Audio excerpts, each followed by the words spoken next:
에너지에 대해 다양한 이야기를 나누는 공간, 저는 염윤석입니다. 오늘 궁금한 이야기는 무엇인가요? 오늘 궁금한 이야기는 바로 수소입니다. 수소 잘 아세요? 뭐 적당히. 예. 첫 번째 질문. 수소 에너지에도 종류가 있다고 하는데 어떤 건지 설명 좀 해주시겠어요? 그러니까 수소는 뭐 자연적으로 생길 수도 있겠지만 대부분 그냥 인공적으로 만드는 거예요. 그래서 수소가 나왔을 때 이제 만드는 에너지, 그러니까 제조 에너지라고 볼 수 있는데, 뭐 수소가 뭐 에너지 원이다, 아니면 뭐 에너지 저장 수단이다, 뭐 이런 것들은 많은데, 일단 그냥 에너지라고 하고 보면 이 만들어지는 방법에 따라 종류가 나뉩니다. 이걸 우리가 흔히 이제 색깔로 많이 하는데, 나연 PD는 그 깨끗함을 상징하는 색이 뭐예요? 초록색? 그렇죠. 그래서 에너지도 약간 청정 에너지 같은 건 이제 그린 에너지라고 하는데, 수소도 그래서 그린 수소 이렇게 있고, 뭔가 그린까지는 아닌데 덜 깨끗해요. 완벽하게. 그런 게 이제 블루 수소라고 하고요. 그럼 좀 더러운 에너지는 뭐라고 할까요? 블랙? 아이, 블랙은 너무 그렇고, 그래서 그레이 수소 이렇게 나와요. 이게 탄소 배출이 얼마나 되느냐에 따라서 이제 그레이, 블루, 그린 이렇게 나누는데, 이제 뭐 그린 수소는 재생에너지를 이용해서 만드는 거고, 블루 수소 같은 경우에는 뭐 LNG나 석탄 이런 걸 이용을 해서 수소를 만들고, 거기에서 나오는 이산화탄소를 포집을 해서 외부로 탄소가 안 빠져나가게, 그린 수소는 탄소가 이산화탄소가 아예 안 나오는 거고, 블루 수소는 나오는 이산화탄소를 강제로 포집을 해서 이제 없애는 거고, 그레이 수소는 그냥 이것도 저것도 아닌 그대로 이산화탄소가 나오는. 그래서 이렇게 크게 세 가지가 있는데, 여기에 최근에 다른 의미의 수소가 하나 더 들어와 있어요.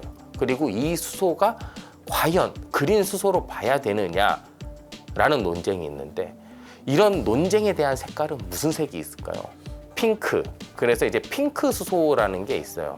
핑크 수소가 이제 원전을 이용을 해서 만들어진 수소인데, 뭔가 원전은 항상 좀 애매해요. 무탄소 에너지인데 이거를 청정 에너지로 보기에는 찬반이 굉장히 극명하게 나뉘는 이런 굉장히 정치적인 에너지여서, 이 핑크 수소가 뭐 그린 수소로 인정을 받느냐 못 받느냐 뭐 이런 것도 향후에 이런 수소 산업에 대해서 굉장히 이제 핫한 주제, 그리고 우리나라가 수소 강국이 과연, 그러니까 제조 강국이 될 수 있냐 없냐에 굉장히 직결되는 문제라고 이제 생각을 합니다. 기자님 생각엔 수소가 대세 에너지로 자리 잡으실 것 같은지? 대세 에너지가 되려면 기본적으로 운송을 할 수 있어야 돼요. 그러니까 우리가 보면 주요 에너지원으로 자리를 잡은 에너지들을 생각을 하면 이제 석탄, 석유, 천연가스 이렇게 있는데, 요 세 개가 특성이 뭐냐면 어디든지 운반을 할 수 있다라는 거예요. 에너지 같은 경우에는 몰빵된 지역들이 있어요. 석유 같은 경우는 뭐 중동,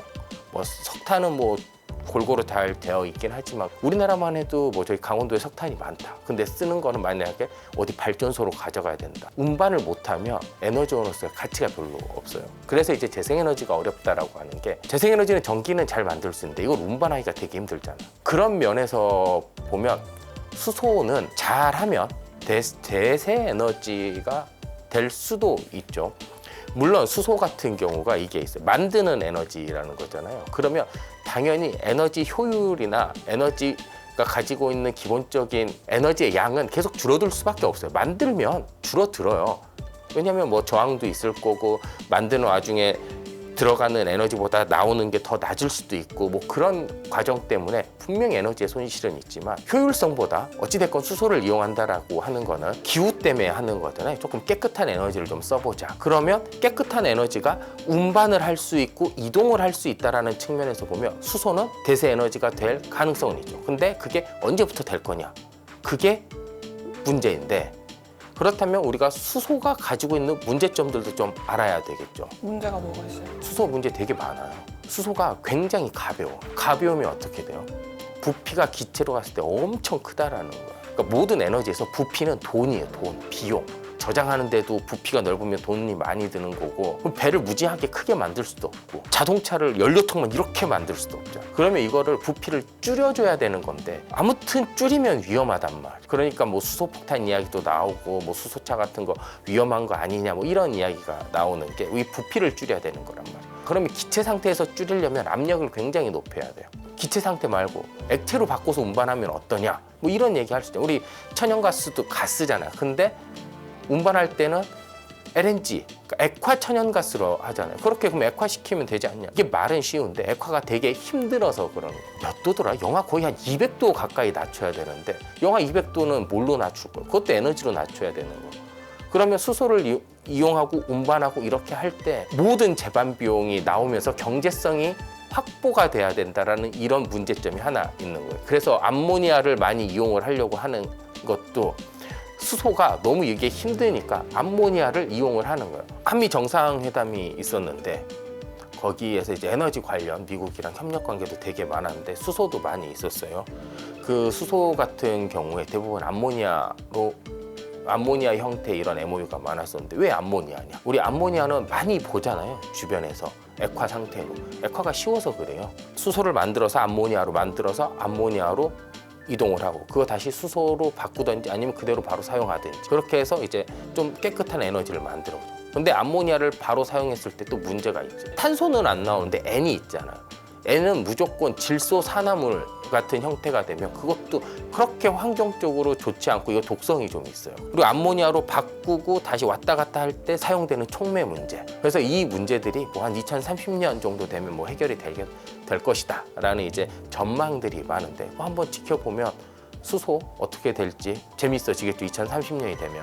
해결될 거라고 보세요? 그 모든 문제점들이 2030년에는? 타임머신을 안 타봐서 잘 모르겠는데 지금 같은 추세로 가면 간당간당할 것 같은데요. 될 수도 있고 안 될 수도 있다라는 얘기인데 가능성이 크다? 이게 가능성, 그러니까 성공의 척도를 어디로 보느냐. 지금 이미 일본 같은 경우가 액화수소를 호주에서 자기네 나라까지 운반을 한번 해본 경험이 있어요. 제가 2022년에 그 현장을 갔다 왔었는데 거기에서 얼핏 듣기로 한 절반 이상이 날아간다라고 들은 거예요. 그러니까 이거 저장해 놓아서 묶어놓기 되게 힘든 거예요. 그러니까 못하는 게 아니에요. 돈이 나올 만큼 못하는 거야. 이게 경제성이 있을 만큼 못하는 거고. 그러니까 누구나 방법은 알아.